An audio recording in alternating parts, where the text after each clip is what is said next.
మిత్రులకు స్వాగతం. మిత్రులారా, ఈరోజు వాయిదాలనండి ఒక ముచ్చటైన అంశం గురించి మాట్లాడదాం. ఇలా గొడవలు పడి కేసులు వేసుకుని విడిపోతున్న భార్యాభర్తలు మ్యూచువల్గా విడిపోదాం అని చెప్పి సెటిల్మెంట్ డిస్కషన్ కూర్చుంటారు. మాట్లాడుకుందాం, తేల్చుకుందాం అని చెప్పి. అక్కడ అటు ఆడపిల్ల వైపు కానీ ఇటు అబ్బాయి సైడ్ నుంచి కానీ మాకు ఇంత ఖర్చు అయిందని చెప్పి మొదలు పెడతారు. బేసిక్గా వాళ్ళు ఒక లిస్ట్ ప్రిపేర్ చేసుకుని వస్తారండి. అమ్మాయి వాళ్ళు ఏమంటారు, పెళ్లి నాటి నుండి ఈ రోజు వరకు మాకు ఇంత ఖర్చు అయింది కాబట్టి అమ్మాయికి మీరు ఏదైతే సెటిల్మెంట్ అని ఒప్పుకుంటున్నారో దాంట్లో ఇది కూడా కలిపి ఇవ్వాలి. అబ్బాయి సైడ్ వాదన ఎలా ఉంటుంది, మాకు కూడా ఇన్ని ఖర్చులు అయ్యాయి కాబట్టి మీతో మాట్లాడిన ఇంతకుముందు ఒక నంబర్ అనుకుంటారు కదా, ఆ అమౌంట్లో ఆయన ఖర్చు మినహాయింపుకుని, అంటే మేము ఇచ్చిన లిస్ట్ ప్రకారం ఆ ఖర్చు మినహాయించుకుని మిగిలిన డబ్బులు ఇస్తాం. ఇది ఎప్పటికీ తేలదండి. కాబట్టి ఇలాంటప్పుడు ఏం అడగాలి, ఏం అడగకూడదు అంటే సెటిల్మెంట్ అప్పుడు డబ్బుల విషయంలో ఏది లెక్కలో కలపాలి, ఏది కలపకూడదు అని చూద్దామండి. దాంతోపాటు చివరిలో ఒక కేసు కూడా చూద్దాం, వాళ్ళు ఎలా డీల్ చేశారని చెప్పి. చాలా విచిత్రమైన పీపుల్ ఉంటారు మన చుట్టూ. ముందుగా అసలు ఏది లెక్కలోకి తీసుకోవాలి. మొట్టమొదటిగా అండి, స్త్రీధన్ అంటారు కదా, అంటే మన చిత్రవద ఔతపద ఉంటుంది కదా, బంగారం, వెండి, వజ్ర వైఢూర్యాలు, మరకత మాణిక్యాలు, కంఠాభరణాలు, గధ మరియు కిరీటం. ఇలాంటివి ఎవరు వాళ్ళు అంటే ఎవరు పెట్టిన వాళ్ళు లెక్కలోకి తీసుకోండి. చాలామంది అంటారు పెళ్లిలో అమ్మాయికి పెట్టిన నగలు అది పుట్టింటి వాళ్ళు పెట్టినా అత్తింటి వాళ్ళు పెట్టినా కూడా అది అమ్మాయికి స్త్రీధనమే అవుతుంది కదా, ఆవిడ సొత్తు అవుతుంది కదా. కరెక్టే. కానీ ఎప్పుడు అది మీరు లీగల్గా ఫైట్ చేసి కేసులో అఫీషియల్గా ఇదిగో ఈ నగలు ఈ అమ్మాయికి చెందినవి, ఇది పుట్టింటి వాళ్ళు పెట్టినవి, ఇది మెట్టినింటి వాళ్ళు పెట్టినవి, అవి ప్రస్తుతం అబ్బాయి దగ్గరే ఉన్నాయి కనుక అది అమ్మాయికి ఇప్పించాలి అని చెప్పి నిరూపణ అయితే ఆటోమేటిక్గా తీర్పిస్తారు. మీకంత ఓపిక, సహనం, శ్రమ, పోరాటం చేసే ఓపిక ఇవన్నీ ఉంటే ఓకే. కానీ నేను చెప్తుంది ఎప్పుడు సెటిల్మెంట్ కూర్చున్నప్పుడు ఎలా లిస్టు ప్రిపేర్ చేసుకోవాలి, సో మీకు రావాల్సినవి ఓకేనా. ఇప్పుడు ఇక్కడే వస్తుందండి, వీళ్ళు లిస్ట్ రాస్తూ ఉంటే ఎవరో పెద్దవాడు అక్కడి నుంచి వస్తుంది, శతమానాలప్పుడు ఆ రోజు మనం 3 కాసులు పెట్టాం కదే అంట. అదే అమ్మా పెట్టారు కదా, అదేదో పెట్టింది ఏదో సరిగ్గా గుర్తు తెచ్చుకుని తగలబెట్టండి ఆ పేపర్ మీద. అటుపక్క ఇటుపక్క కూడా కొంచెం నిజాయితీగా మీవి మాత్రమే ఆశించండి. మీది కానిది ఏది మీకొద్దు, మీది అయింది ప్రతిదీ మీకు కావాలి. సింపుల్. ఆ ఉద్దేశంతోనే రాయండి. ఓకే. మొట్టమొదటిగా డైమండ్, బంగారం, వెండి, లేకపోతే ఏదైనా డైమండ్ రింగ్ కానీ ఇలాంటివి ఏమైనా పెట్టుంటే ఇవన్నీ కన్సిడర్ చేయాలి. రెండోది ఏంటి, ఆస్తులు ఏమన్నా కొన్నారా లేదా ఇచ్చారా, కట్నం రూపంలో కానీ పెళ్ళైన తర్వాత కానీ వేరే బాగా ఖుషి అయిపోయి మొదటి సంక్రాంతికి వచ్చారు కదా అని మురిసిపోయి ఇలాంటివి ఏమన్నా ఇచ్చారా. ఇల్లు అయి ఉండొచ్చు, స్థలం అయి ఉండొచ్చు, లేకపోతే కట్నం రూపంలో అయి ఉండొచ్చు. పెళ్ళి అయ్యాక ఇద్దరూ కలిసి మళ్ళీ చెప్తున్నా, కట్నం రూపంలో అమ్మాయి పేరు మీద 4 ఎకరాలు 5 ఎకరాలు పొలం ఇస్తే అది మీరు లెక్కేయాల్సిన అవసరమే లేదు అసలు. అమ్మాయి పేరు మీదే ఉంది కదా అది, రైట్. సో ఒకవేళ పెళ్ళి అయిన తర్వాత ఇద్దరు కలిసి కొనుక్కున్నది, ఇప్పుడు ఇద్దరు జాబ్ చేస్తున్నారు అనుకోండి, కామన్గా ఏదైనా ప్రాపర్టీ కొనుక్కున్నారు అనుకోండి, ఎలా అయినా సరే ప్రాపర్టీస్ ఏమన్నా ఇన్వాల్వ్ అయి ఉంటే అది లెక్కలోకి తీసుకోవాలి. అతి ముఖ్యమైన రెండోది. మూడోది ఏంటి, ఇద్దరు పేరు మీద కామన్గా ఏమన్నా ఫిక్స్డ్ డిపాజిట్స్ ఉన్నాయా, ఇన్సూరెన్స్ పాలసీస్ ఉన్నాయా, షేర్స్ ఏమన్నా కొన్నారా, మ్యూచువల్ ఫండ్స్ ఏమన్నా పెట్టారా. అంటే ఎవరి దాళ్ళు పోగేసుకుంటే కాదండి. ఇప్పుడు అమ్మాయి తన జీతంలోంచి తను ఏదో పెట్టుకుంది, రైట్, ఆర్ అబ్బాయి తన జీతంలో తను ఏదో పెట్టుకున్నాడు సపరేట్గా, ఇవి అసలు లెక్కలోకి తీసుకోవాల్సిన అవసరమే లేదు. ఉదాహరణకి భర్తకి ఎక్కడి నుంచో రావాల్సిన డబ్బులు తనకు ట్యాక్స్ కలిసి వస్తుందని చెప్పి భార్య అకౌంట్లో ఉంచి దానితో ఆమె పేరు మీద ఫిక్స్డ్ డిపాజిట్ చేశాడు అనుకోండి, ఆ డబ్బులు కూడా ఆడపిల్ల గల వాళ్ళు లిస్టులోకి తీసుకోండి, రాయండి. అదేం కోర్టు కాదు కదా, సెటిల్మెంట్ అంటే ఇట్స్ నాట్, అదేం కన్సిడర్ చేయరు కోర్టులో, రాయండి ఎట్లా. ఓకే. మీకు ఆ డబ్బులు మీ అకౌంట్లోకి వచ్చినట్టు, లేకపోతే మీరు ఫిక్స్డ్ డిపాజిట్ చేసినట్టు, అంటే మీ భర్త డబ్బులు అమ్మాయికి వచ్చినట్టు ఏ ఎవిడెన్స్ లేదు కదా, వాళ్ళు ఏం పీకుతారని అనుకుంటే పర్లేదు, నొక్కేస్తే. కానీ అవి మీకు ఏం ఉపయోగపడవు. నేను చెప్పాను కదా, అక్రమంగా వచ్చిన ప్రతి రూపాయి 10 రూపాయలు పట్టుకెళ్ళిపోతుంది, ఏ రూపంలోనో తెలియదు పట్టుకెళ్ళిపోతుంది. అబ్బాయిలు కూడా సేమ్, రైట్. నాలుగోది, మీ మధ్యన ఏదైనా మనీ ట్రాన్సాక్షన్ జరిగిందా, అంటే పాల ప్యాకెట్లు గూగుల్ పే చేశాను ఇవి కాదు. ఇప్పుడు ఇద్దరూ తాగారు కాఫీ, ఆ పాలతో కాచుకుని ఇంత పెరిగేసుకుని తినేసారు, అయిపోయింది, నోరు మూసుకోండి, ఇంకా అది లెక్కలోకి రాదు. మీ ఇద్దరి మధ్యన పెద్ద మనీ ట్రాన్సాక్షన్స్ ఏమన్నా జరిగాయా, పెద్ద అంటే ఒకరికేమో ₹1,00,000 పెద్ద, ఇంకొకరికి 10 లక్షలు పెద్ద, మీ స్థాయిలో ఏదన్నా పెద్ద ట్రాన్సాక్షన్ జరిగిందా రాసుకోండి. ఉదాహరణకి ఒక జంట విషయంలో ఆ అమ్మాయి నాయనమ్మ, ఆవిడ పేరు మీద ఏదో పొలం ఉందండి. సో ఆవిడకి ఏ ఖర్చులు ఉండవు, కొడుకులే చూసుకుంటున్నారు, కానీ ఎవ్రీ ఇయర్ పంట వస్తుంది, 2 సార్లు డబ్బులు వస్తాయి, ఆ బ్యాంక్ అకౌంట్లో డబ్బులు పుష్కలంగా ఉన్నాయి. ఓకే.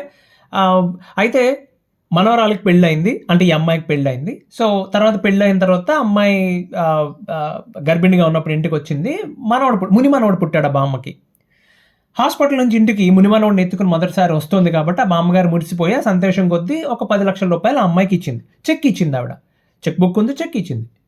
ఆవిడ ఏం చేసింది ఈ అమ్మాయి తన అకౌంట్‌లో వేసుకొని ఆ అకౌంట్ నుంచి భర్తకి ట్రాన్స్‌ఫర్ చేసింది. ఆయన ఎక్కడో ఇన్వెస్ట్ చేశాడు.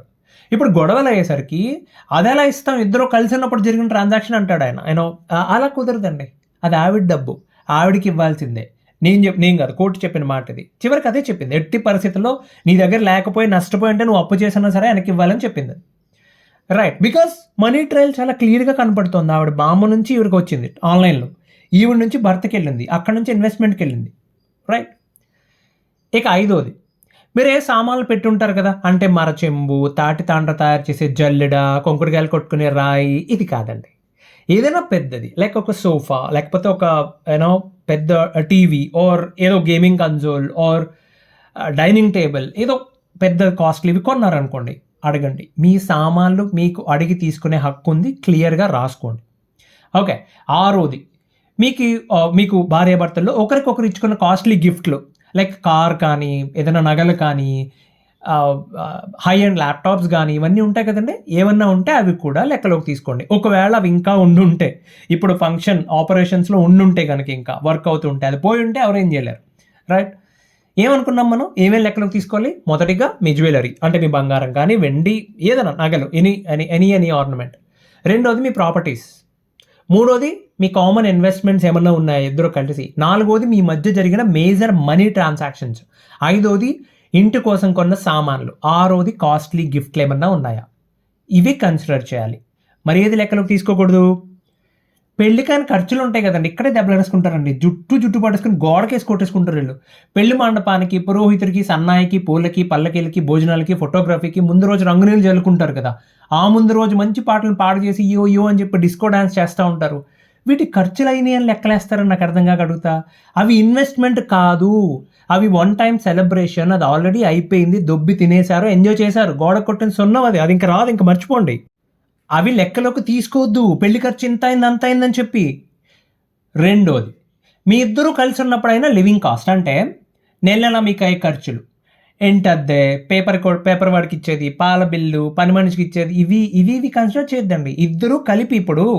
ఇద్దరూ కలిపి మేము ఇంటర్నెట్కి ఎంత కట్టాం ఎలా లెక్కేస్తావు అంటే ఏం చేయాలి? ఈ లెక్క ప్రకారం మంత్లీ ఎన్ని జీబీ వాడారో చూసుకుని డివైడెడ్ బై 2 చేయాలన్న మీ ఉద్దేశమా? అంటే ₹1,200 బిల్ అయితే 600 అమ్మాయి 600 ఏంది లెక్క నాకు అర్థం కాక అడుగుతా. అయ్యో అది కూడా లెక్కలేసేవాళ్ళు ఉన్నారండి, మహానుభావులు ఉన్నారు.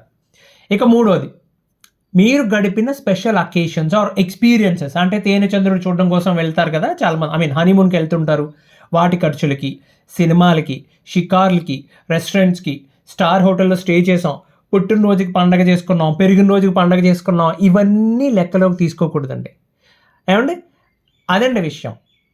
ఇప్పుడు అర్థమైంది కదా ఏది లెక్కలోకి తీసుకోవాలి, ఏది లెక్కలోకి తీసుకోకూడదు అని చెప్పి.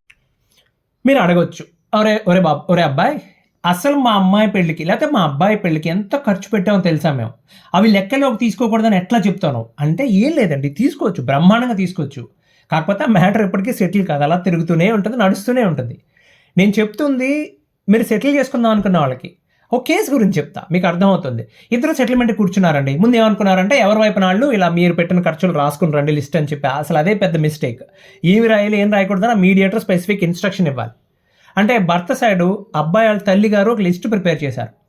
వాళ్ళిద్దరూ కలిసి అంటే అమ్మాయి అబ్బాయి వేరే సిటీలో కాపురం చేసినప్పుడు ఆయన ఖర్చు, ఆమె కోసం తను కొన్న అమెజాన్లో తను పెట్టిన ఆర్డర్స్, దాని తాలూకా బిల్స్, ఊబర్ ఓలా బుక్ చేస్తారు కదా వాటి తాలూకా బిల్స్, ఆ groceries, wifi bills, restaurant bills, ఇవన్నీ పట్టుకుని వచ్చాడు ఆయన.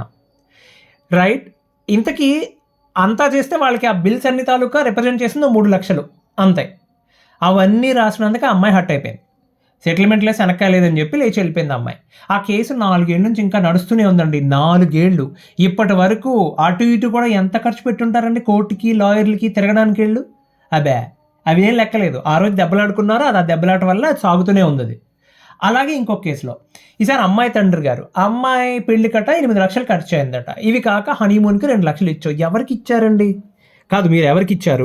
అయ్యా బాబు ఎవరికి ఇచ్చారు మీరు డబ్బులు? అదేదో సీతారాములకు డబ్బులు ఇచ్చి మీరు వెళ్ళండి అన్నట్టు బిల్డప్ ఇస్తారేంటి? మీ కూతురికి, మీ అల్లుడికి మీ మనసుకు నచ్చి ఇచ్చారు. వాళ్ళు డిమాండ్ చేస్తేనే ఇచ్చామండి. ఏది డిమాండ్ చేసినట్టు చూపించండి చూద్దాం. అట్లుంటుందనమాట. వాళ్ళ సంతోషం కోసం, వాళ్ళ సంతృప్తి కోసం డబ్బులు అన్ని చోట్ల ఇదే జరుగుతుందండి. ఎవరి ఇష్టం ప్రకారం ఒక నిజంగా డిమాండ్ చేస్తే తప్పే. అప్పుడే చెప్పాలి మీరు. ఏమండి ఏమనుకుంటున్నారు? పెళ్ళికి ఇప్పటికే 15 లక్షల దాకా ఖర్చు అయిపోయింది మాకు, పెట్టిన బంగారం కాకుండా. ఇంకా నా వల్ల కాదు బాబు అని అప్పుడు మీరు చేతులెత్తాలి తప్ప, ఇప్పుడు గొడవ అయింది కాబట్టి డబ్బులు లాగుతూ ఉంటే. అలాగే పెళ్ళి అయ్యాక మొదటి పుట్టినరోజుకి భర్తకి ఏదో ఆవిడ మంచి కాస్ట్లీ వాచ్ గిఫ్ట్ ఇచ్చిందంట ఆవిడ. అది కూడా రాసుకొచ్చారు. ఇంకా అబ్బాయి వాళ్ళు కూడా మొదలుపెట్టారు, మరి మేము ఇవ్వలేదా అని చెప్పి. ఆ కేసు కూడా అంతే అండి, అలా సాగుతూనే ఉంది.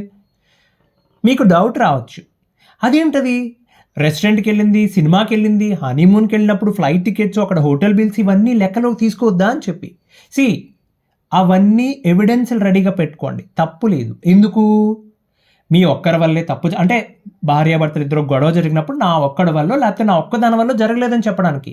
అంటే పెళ్ళైన మరుసటి రోజు నుంచి నాకు నరకం ప్రారంభం అయ్యేది ఉండెను అని చెప్పి ఎవరైనా రాస్తే చెప్పొచ్చు, ఇదిగోండి ఎవిడెన్స్ ఉంది మా దగ్గర, మేము చాలా రోజులు హ్యాపీగా ఉన్నాము, ఈ ప్రాబ్లం ట్రిగ్గర్ అయింది సో రీజన్ వల్ల పెళ్ళైన 8 నెలల తర్వాత 9 నెలల తర్వాత అని చెప్పి.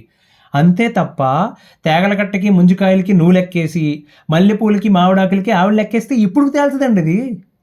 నిజమే అండి. ఇప్పుడు ఒక కేసులో పెళ్లి భోజనాల కోసం స్పెషల్గా పెరుగు తోడు పెట్టించారట. ఆయన చెప్తున్నాడు, అది లిస్టులో రాసుకుని వచ్చారు. ఇప్పుడు ఏం చేయమంటారు? ఎవరో వచ్చిన అతిథులకు కదా పెట్టారు, ఇప్పుడు ఏం చేయమంటారు? ఆ పెరుగు డబ్బులు ఎందుకు ఇస్తాడు? తర్వాత ఇంకొక కేసులో తన బట్టలు కాస్మెటిక్స్ ఉండిపోయినాయట. అవి ఎందుకండి? ఇప్పుడు దాట్స్ ఓకే. ఇప్పుడు 40,000 50,000 విలువ చేసే పట్టు చీరలు ఏమో ఉండిపోతే అడగడం తప్పలేదండి. మీరు అంత ఖర్చు పెట్టి కొనుక్కున్నప్పుడు అది అక్కడ భర్త దగ్గర ఉండిపోతే అడగటం తప్పలేదు. అరే మేకప్ ఐటమ్స్ అవి సాదా సీదా బట్టలు అవసరం అండి? వీళ్ళు అడగనూకూడదు, వాళ్ళు ఉంచుకోనూకూడదు. వాళ్ళ దగ్గర ఏమన్నా ఉంటే పట్టుకెళ్ళి ఇచ్చేస్తే బ్రహ్మాండంగా ఉంటుంది. ఒకేసారి ఇలాగ సెటిల్మెంట్ కూర్చుంటే అబ్బాయి వాళ్ళు వచ్చేటప్పుడు అమ్మాయికి సంబంధించిన తన ఆర్టికల్స్, తన థింగ్స్ కొన్ని ఉన్నాయి, తనకు నచ్చినవి ఉన్నాయి, తన హ్యాండ్ బ్యాగ్ చెప్పులతో సహా తీసుకొచ్చి ఇచ్చేశారు. సెటిల్మెంట్ మాట్లాడుకుందాం అమ్మాయి, ఎప్పటి నుంచో అవకాశం కోసం చూస్తున్నా, మీకు ఇవ్వడం కుదరట్లేదు, నాకు ఎప్పుడు మీ ఇంటికి రావట్లేదు కదా, ఇవి తీసుకెళ్ళడం సైలెంట్గా ఇచ్చేశారు. ఆ రోజు సెటిల్మెంట్ ఎంత చక్కగా అంటే ఇట్స్ లైక్ మంచి వాతావరణం క్రియేట్ అయింది కదా, సానుకూలమైన వాతావరణం. That's okay. వాళ్ళిద్దరూ గొడవ పడ్డారు, కలిసి ఉండటం కుదరట్లేదు, కానీ వాళ్ళు కనీసం సానుకూలంగా ఉన్నారని మంచి వాతావరణం క్రియేట్ అయింది, రైట్? ఇప్పుడు చంటి పాపలు ఉంటారు కదా, పాలు తాగే పాపలు. పొద్దున్నే మీ పాపే అనుకోండి, పొద్దున్నే మీరు ఇంకా నిద్రపోతున్నారు, మత్తుగా నిద్రలో ఉన్నారు. అది ఏంటది? అర్లీగా, అందరికంటే అర్లీగా బజ్జి ఉంటుంది. అది లేచిపోయింది. అది లేచి అది మరి చిన్న పాలు తాగే పాప కదా, పాకుంటూ వచ్చింది. వచ్చి మీరు మత్తుగా నిద్రపోతుంటే మీ బుగ్గ కొరికింది. టక్కన మీకు మెలకు వచ్చింది. లేచి చూస్తే అది నవ్వుతుంది మిమ్మల్ని చూసి. దాంతో ఆడుకోవడం మొదలుపెట్టారు. ఆ క్షణానికి ఆ పాప నవ్వుకి మీకు తెలియకుండా మీలో ఉన్న హ్యాపీ హార్మోన్స్ అన్నీ రిలీజ్ అవుతాయి. ఎంత స్ట్రెస్ ఉన్నా రిలీఫ్ అయిపోతారు దాని నుంచి. మరి ఆ క్షణానికి విలువ కట్టమంటే కట్టగలమండి అసలు మనం? కాబట్టి ప్రతిదానికి మనం లెక్క కట్టలేమండి. ఇప్పుడు మీ భర్తకో లేకపోతే మీ భార్యకో ఇద్దరు బాగున్న రోజుల్లో మీ పుట్టినరోజు కోసం వాళ్ళు ఏదో సర్ప్రైజ్ పార్టీ అరేంజ్ చేశారండి. దానికి ఎంత ఆర్గనైజ్ చేయాలి, డబ్బులు ఖర్చు పెట్టాలి, మైండ్ పెట్టాలి, మళ్ళీ సీక్రెట్గా ఉంచాలి, ఇంత చెప్తారు కదా. అలాగే ఎవరో ఒకరికి ఒంట్లో బాగాలేదు, రెండో వాళ్ళు బాగా చూసుకున్నారు, తర్వాత కోలుకున్నారు, తర్వాత మీ ఇద్దరి మధ్యన గొడవలు వచ్చి ఇలా విడిపోతూ సెటిల్మెంట్ కూర్చుని నీకు పుట్టినరోజు నాడు అంత గ్రాండ్గా చేశాను కాబట్టి నాకు ఇంత బిల్ అయింది అని చెప్తే ప్రాబ్లం ఏమవుతుందంటే ఎమోషనల్గా అవతల పక్కలు ట్రిగ్గర్ అయిపోతారు. అది పంతం కింద కన్వర్ట్ అయిపోతుంది, అది పంతం పట్టేస్తారు వాడు. అంటే వాళ్ళు హర్ట్ అయిపోతారు అనమాట. అంటే నేనేమి చేయలేదా ఇలా ఆలోచించడం మొదలు పెడతారు. మీరు ఫాలో అవ్వాల్సింది ఒకటేనండి, రైట్? 80-20 ప్రిన్సిపల్ అంటారు, ఐడియా ఉందా? అంటే మీ ఆస్తులు, మీ వస్తువులు ఏదైతే ఎక్కువ వాల్యూ ఉంటుందో మీకు రావాల్సినవి అనుకున్నారో అవి ఆ వాల్యూని బేస్ చేసుకుని సార్టింగ్ ఆర్డర్లో రాసుకోండి. అంటే ఫస్ట్ ఫర్ ఎగ్జాంపుల్ హయ్యెస్ట్ ఒక 6 లక్షల రూపాయలు, అది ఫస్ట్ రాయండి. తర్వాత 3, 2, తర్వాత 20,000, అలా ఈ ఆర్డర్లో రాసుకోండి. రాసుకుని మొదటి 80% మీరు ఏమనుకోవాలంటే ఈ 80%లో ఉన్నది వస్తే చాలు, 20% పోతే పోనీరా బాబు అని చెప్పండి. ఇద్దరు అలా అనుకుంటే సెటిల్మెంట్ అవుతుందండి, ఈజీ. ఇప్పుడు ఫర్ ఎగ్జాంపుల్ 1,50,000 2 లక్షల దగ్గర తేడా వస్తుంది అనుకోండి, వాళ్ళకి మీకు అనుకుందాం. మీరు ఏం ఆలోచించాలి?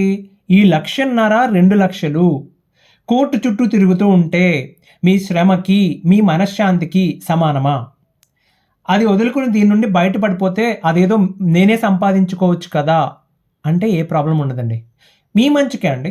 కొంచెం సహృదయంతో ఆలోచించుకొని మంచి నిర్ణయం తీసుకోండి. పెద్దవాళ్ళు ఉంటారు, మధ్యలో వాళ్ళు ఇన్వాల్వ్ అవుతారు. వాళ్ళ ఆలోచన విధానం వేరు. ఒక తరం ముందు ఇప్పుడు అంతే, నెక్స్ట్ జనరేషన్‌కి మనకి కూడా అంతే. ఆలోచన విధానం వేరు. వాళ్ళు ఇన్వాల్వ్ అవుతారు, వాళ్ళు రాస్తారు, వాళ్ళ తప్పేం ఉండదు. మీరు నచ్చ చెప్పండి వాళ్ళకి, ఇవన్నీ వద్దే బాబు, ఇవన్నీ వద్దు నాయనా, వదిలేయి, లిస్ట్‌లోని తీసేసేయి. ఇది ఎప్పటికి సెటిల్ అవ్వదు ఇలా ఉంటే. కాబట్టి లిస్ట్ ప్రిపేర్ చేసేటప్పుడు మీరు దగ్గర ఉండండి. దగ్గరుండి ఇవి వద్దు, ఇవి వద్దు, తీసేయి, పక్కకు తీసేయి, ఇవి రాయండి. నిజాయితీగా మీకు రావాల్సింది మీరు అడిగి తీసుకోండి. ఓకే, మీరేం వదలాల్సిన అవసరం లేదు. అవతల పక్కోళ్ళది ఇది ఆశించొద్దు మీరు. అదండి విషయం. ఇంకో వాయిదాలో మళ్ళీ కలుద్దాం. అంతవరకు సెలవు. ధన్యవాదాలు.